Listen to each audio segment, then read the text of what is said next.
lengkap saya Haji Muhammad Aminuddin, SAG MPD.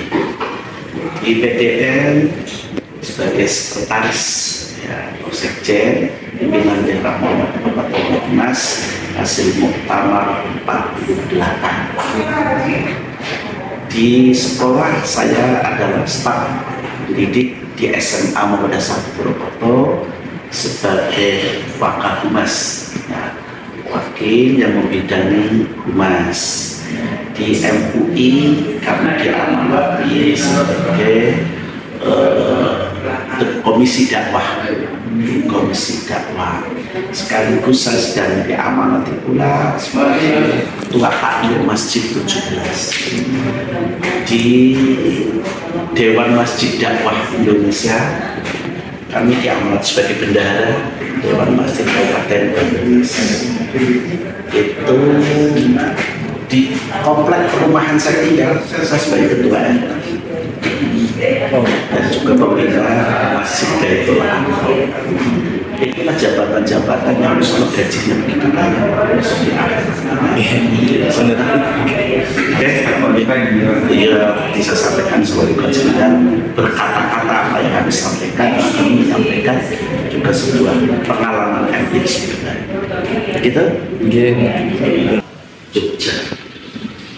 Kan belum merdeka ya, ya Pak?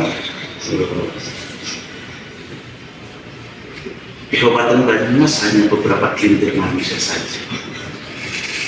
Kalau dari segi perlawanan, ya zaman itu saya kira betul-betul. Maka kemudian datang lalu mendirikan sebuah lembaga pendidikan. Tapi pendidikan ini mengarah kepada pendidikan aktif. Yang kemudian melahirkan mu'allimin mu'allimat Muhammadiyah yang ada di Jatimur. Dan itu kerjasamanya dengan orang-orang Arab, orang-orang Al-Qisar. Tapi Al-Qisar saat itu belum ada. Di tingkat nasional sudah, karena tingkat nasional 1914, tapi kan belum sampai ke daerah.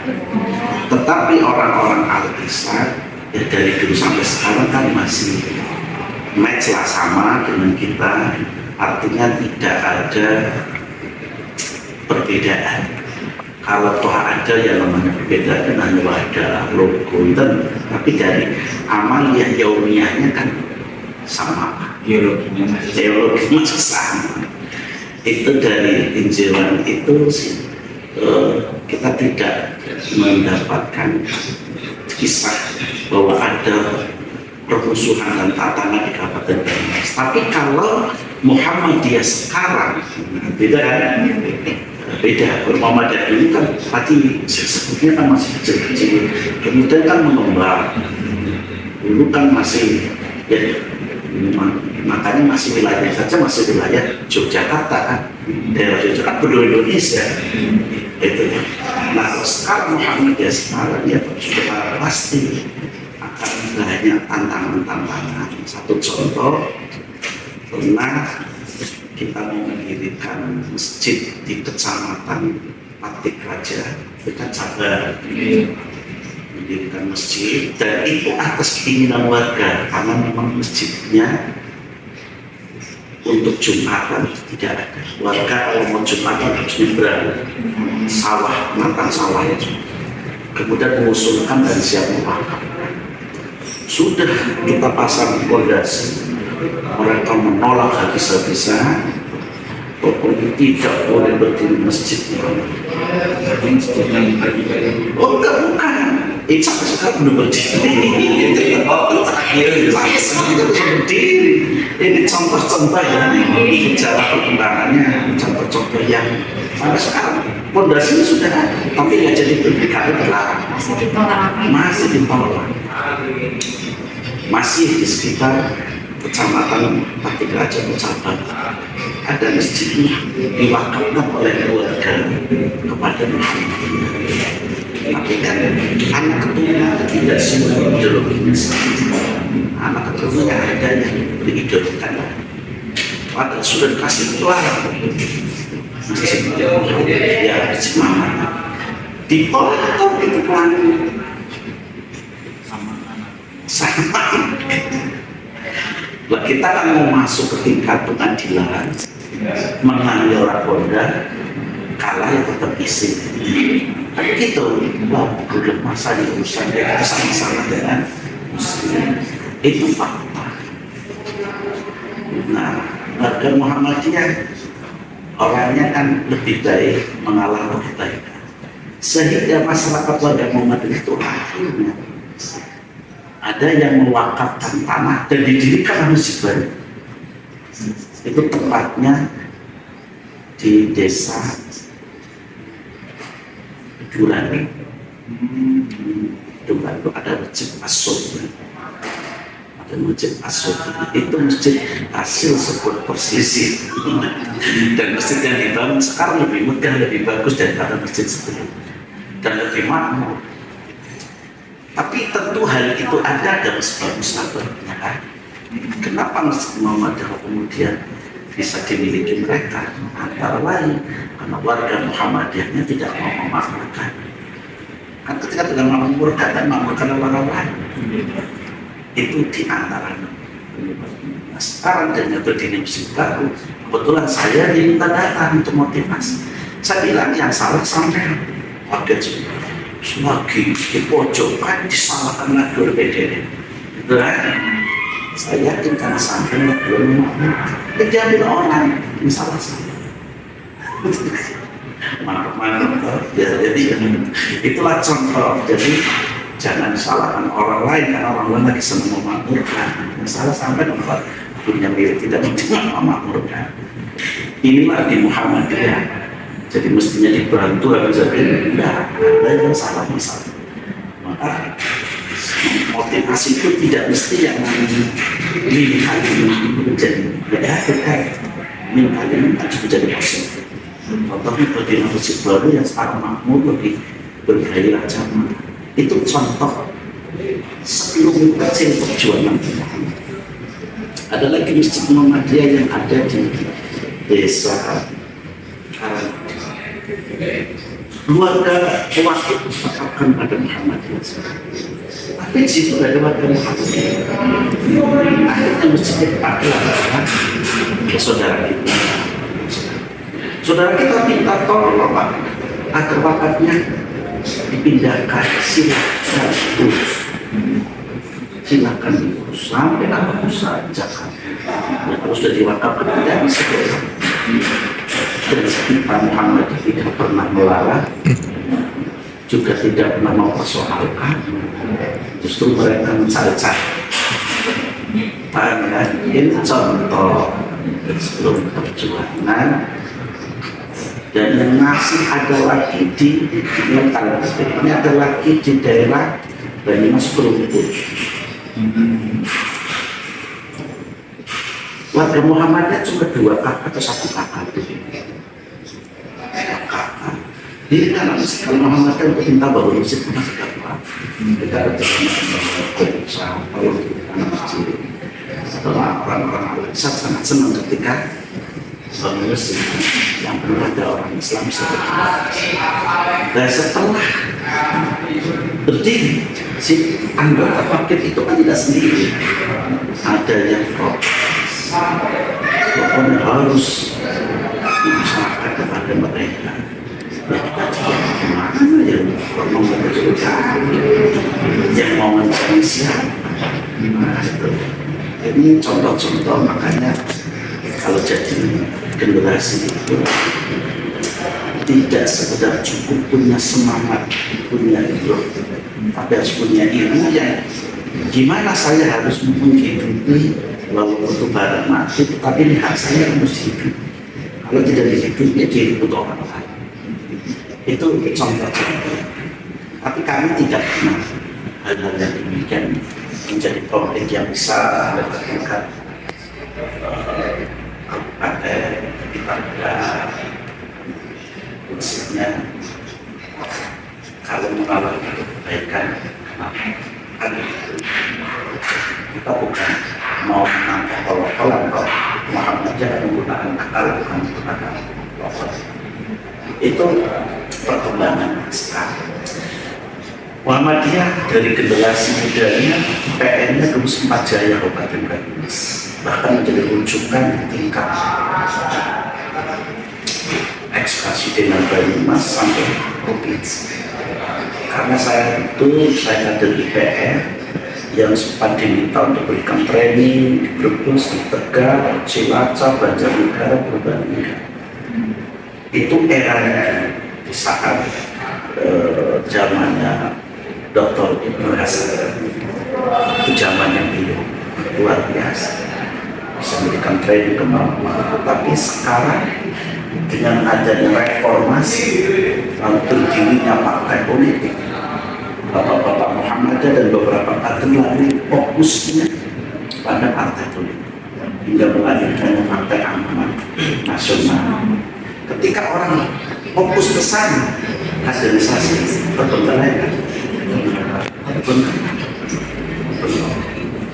hingga sekarang. Kalau ini bagi PN di Banyumas seperti dulu, itulah satu contoh ketika satu fase generasi rusak terputus untuk membangkitkan, butuh waktu yang lama, ya sebuah. Nah, apa yang mendorong pendirian? Ya, tentu didorong karena dakwah Islam, dorongan untuk perintah Allah dan Rasulnya, dan Islam ini bisa berkembang dimanapun, dan tentunya bukan sekedar agama Islam, tapi Islam yang murni, yang merupakan warisan dari Rasulullah SAW. Karena kalau bicara Islam, contoh Kabupaten Bandung saja banyak masih ada ini, ada Ahmadiyah sendiri ada dua, Ahmadiyah Rodia, Ahmadiyah Sabri. Contoh usaha Ahmadiyah itu adalah SMA Satria. Itu ya contoh ADI Ahmadiyah. Kemudian LDI itu pusatnya ada di Pekajan Sukaraja. Itu dulu imamnya itu SMA 5 Kemudian yang istrinya wakil rektor 2 UNP.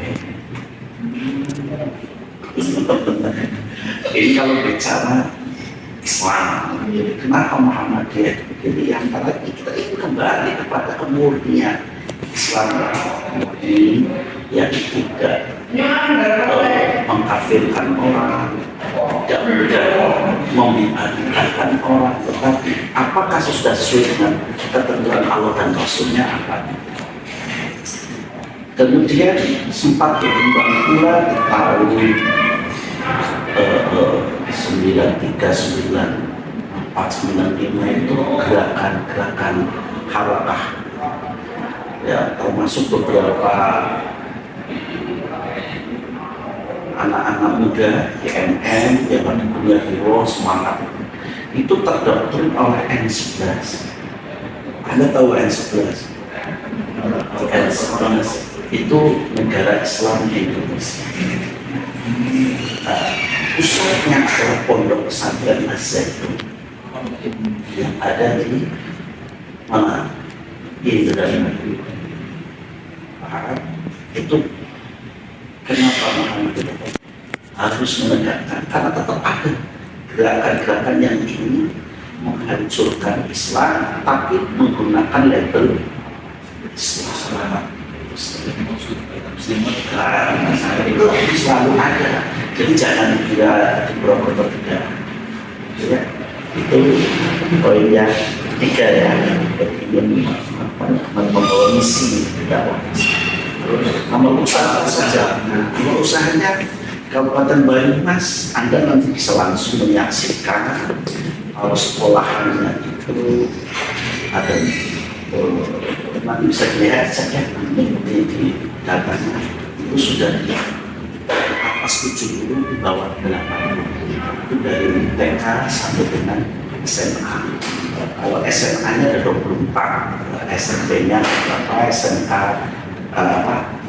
TK PAUD, SD, SMP, MTS itu pokoknya kurang lebih di atas 75, di bawah 80. Nanti bisa dicek data. Kalau ingin tahu persis, Anda bisa mengunjungi Domajisidas. Ya, itu dari amal usaha pendidikan. Rumah sakit yang betul-betul milik Muhammadiyah itu yang sudah resmi betul ya rumah sakit Islam. Itu sudah full murni Muhammadiyah. Kalau seperti klinik itu kita punya ada 7 rumah sakit yang ada di Noto, itu wakaf dari setara ada Anis rumah sakit itu sudah tapi karena mengalami kolak diwakafkan ada Muhammad. Sekarang targetnya akan menjadi rumah sakit itu, tapi harus berproses.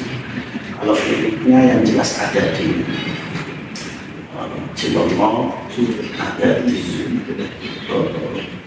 UNP, di Kembaran juga ada, Sokaraja ada, Tambak juga ada, Purworejo ada, mana juga, Raja juga ada dulu.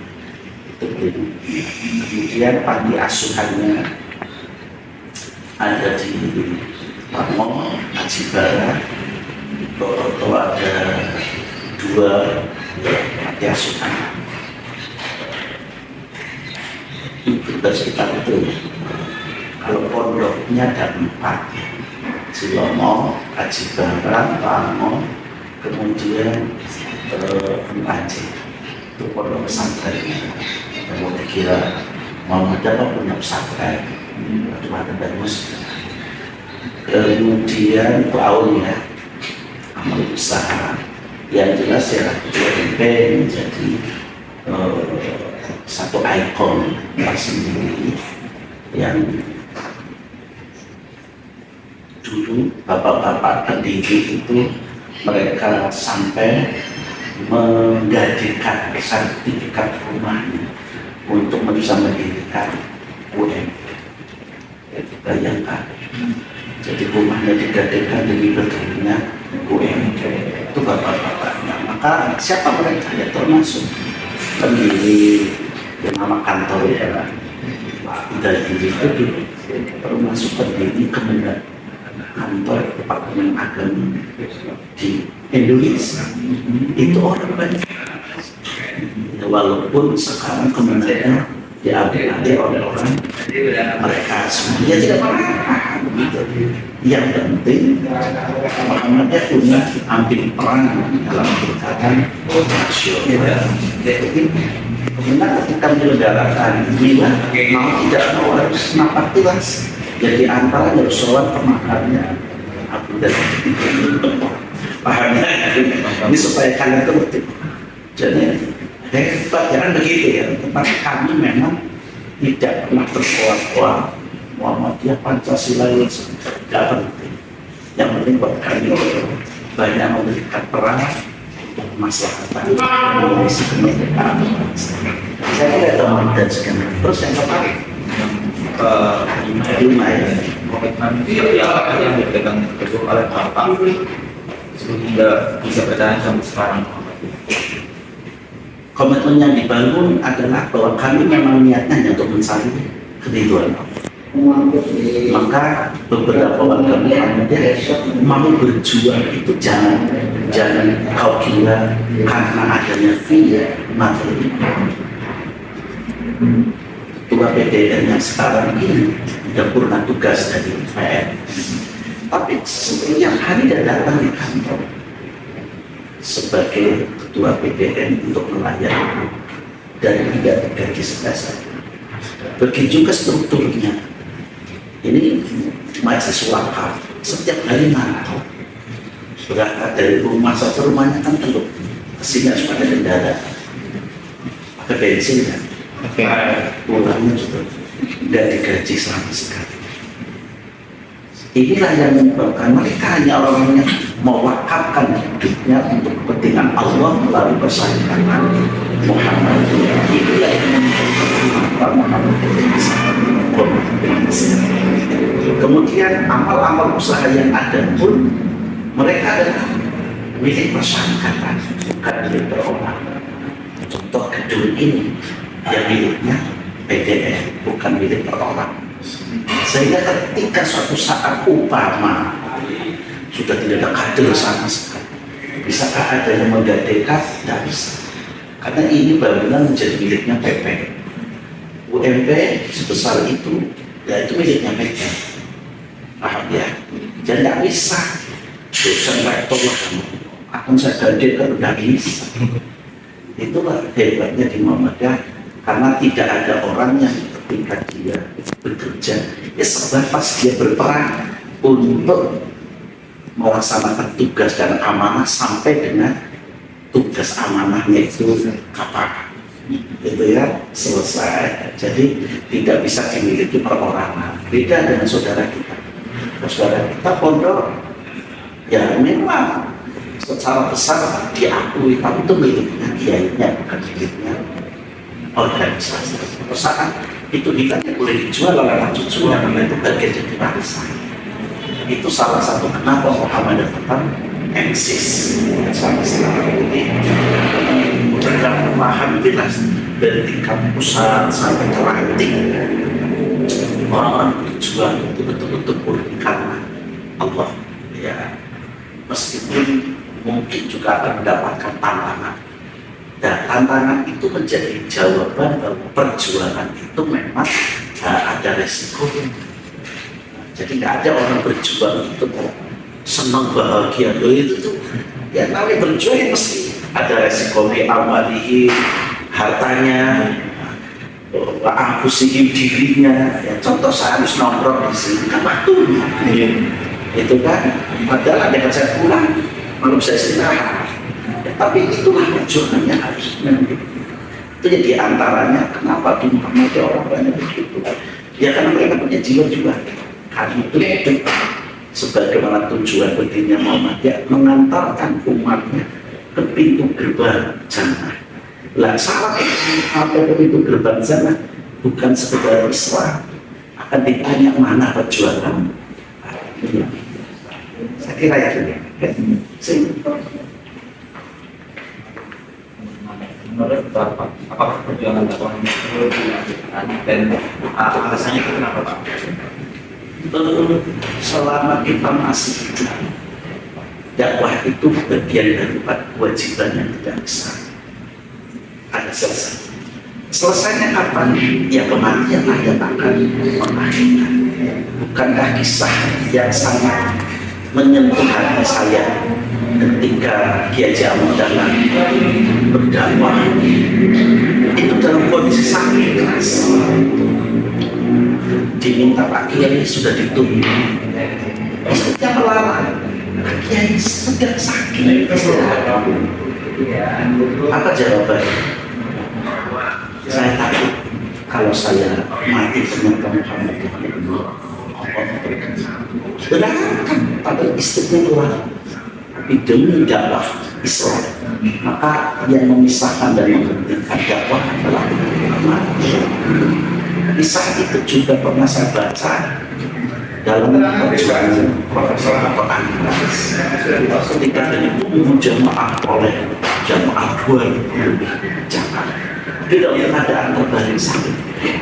Tapi kata dosen itu tetap diminta sekedar datang untuk menghibur kangen jamaah, kan sudah ditunggu. Bu Aminah semua sakit, ya sekedar datang saja, tidak mengatakan tidak harus tidak harus bicara. Tempat jamaah, jadi jamaahnya itu hilanglah rasa sakit itu, dia berpidato dikawal oleh orang takut terjatuhkan dalam kondisi sakit hati. Selesai ceramah, mungkin dia berapi-api keluar kita bulan hilang sakitnya dia berkata saya lapar. Itulah satu contohnya. Ya. Jadi tidak ada istilah dakwah itu selesai. Selesainya adalah kematian aja. Ya kenapa? Ya tadi kita hidup itu kan ibadah.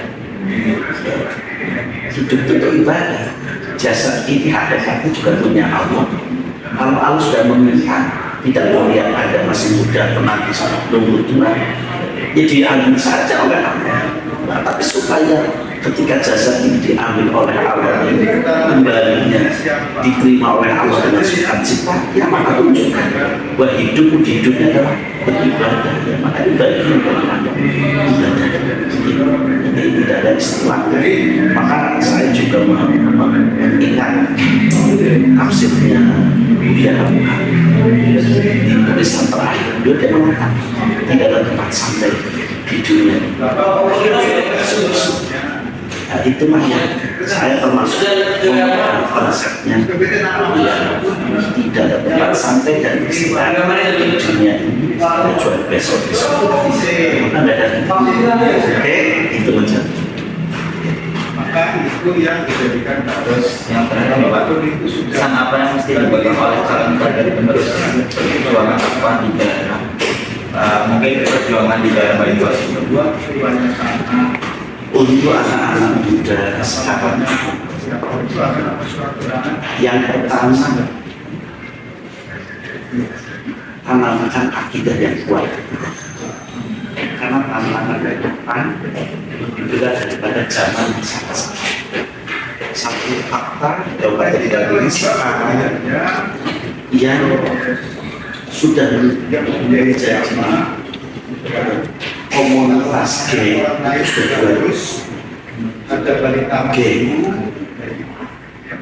itu yang tercatat itu di masa PJ Bupati Hanum. Nggak tahu ini kan sudah lama. Apa berapa bertambah kan condongnya bertambah. Sampaikan Anda harus menanamkan akidah tauhidnya yang kuat. Maka apa? Salah satu cara adalah mengistiqomahkan diri dalam merawat sholat. Karena dengan sholat itu, insya Allah benteng yang paling utama untuk menanggulangi tantangan kemaksiatan sekarang dan sebagainya. Itu yang kedua, belajar agama. Yang jangan putus-putus, jangan ada pasal. Dan ketika belajar agama, harus jelas dengan siapa gurunya. Gurunya Ustaz. Jangan sekedar belajar hanya melalui YouTube. Karena kalau belajar dengan YouTube, ilmunya masuk tapi adabnya tidak masuk.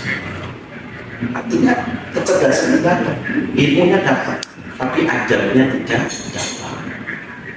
Itu ya. Jadi ya belajar itu sebaiknya tetap harus ada Ustaz murabi. Ya contoh yang gampang, hadir di majelis taklim. Itu kan jelas Ustaznya tidak cocok, tidak paham komunikasi, tanyakan. Tapi kalau dengan YouTube cocok tidak cocok kan ditelan. Anda tidak bisa melakukan interaksi itu. Kemudian yang selanjutnya banyak-banyaklah Anda berperan dengan beraktivitas supaya Anda tidak ada jeda waktu hilang hanya untuk santai. Tadi seperti yang disampaikan anak muda sekarang, habis waktunya oleh HP, kan begitu. Sehingga muncul pendidikan sekarang, kalau dulu itu hanya pendidikan hanya sampai dengan 3 hal, pendidikan keluarga, masyarakat dan sekolah. Sekarang itu BPN IT itu sisi lain kalau yang bisa memanfaatkan luar biasa. Tetapi kalau gagal dalam memanfaatkan, justru akan membinasakan generasi ini. Maka saya termasuk yang cocok seperti yang diperjuangkan oleh Gubernur Jawa Barat agar pendidikan dikembalikan ke asal, jangan menggunakan IT. Kenapa? Karena bangsa kita manusia. Dan kalau jujur, kita ini kan pendidikannya selalu merujuk kepada Irlandia, ya. Pendidikan bangsa Indonesia kan merujuknya kepada negara Irlandia. Di Irlandia sendiri sudah menghapus sistem pembelajaran pendidikan dengan AIB, sudah dilakukan. Dan sini sementara yang belum merujuk malah lagi gandrung-gandrung. Nah ini yang kadang-kadang kita menjadi kaget seperti orang yang duduk tapi kagetan karena nggak tahu ini mau asal-muasal ini harus dipahami. Termasuk banyak membaca sebagai literasi karena kesuksesan itu hanya dari literasi. Satu, kemampuan Anda di bidang literasi. Dua, kemampuan Anda di bidang public speaking. Kemudian tiga, di bidang manajemen. Itu yang harus kalian pegang. Sepandai sepinter apapun kalian, kalau literasinya lemah, maka jika tidak ada buku, Anda nggak bisa mengerti. Dan itu kalau orang literasi kan ilmu disudur, ilmu itu di dada, bukan ada pada buku, bukan ada pada HP. Yang kedua, public speaking. Orang bisa katakan pintar itu ketika mampu menyampaikan ilmu, dikenal orang, gitu ya. Itu ketika dia mampu menyampaikan ilmu. Untuk bisa menyampaikan ilmu, maka harus memiliki kemampuan public speaking. Lalu yang ketiga adalah manajemen. Pandai mengatur waktu. Itu yang sudah ayatnya jelas. Walau asmi demi masa innal insana lafi khusr. Banyak manusia berada dalam kerugian. Kenapa? Karena tidak mampu mengelola waktu. Itu. Ada lagi? Mau? Mungkin sudah cukup, tapi izin mengambil feedback Boleh. atau melihat sambil melihat Boleh.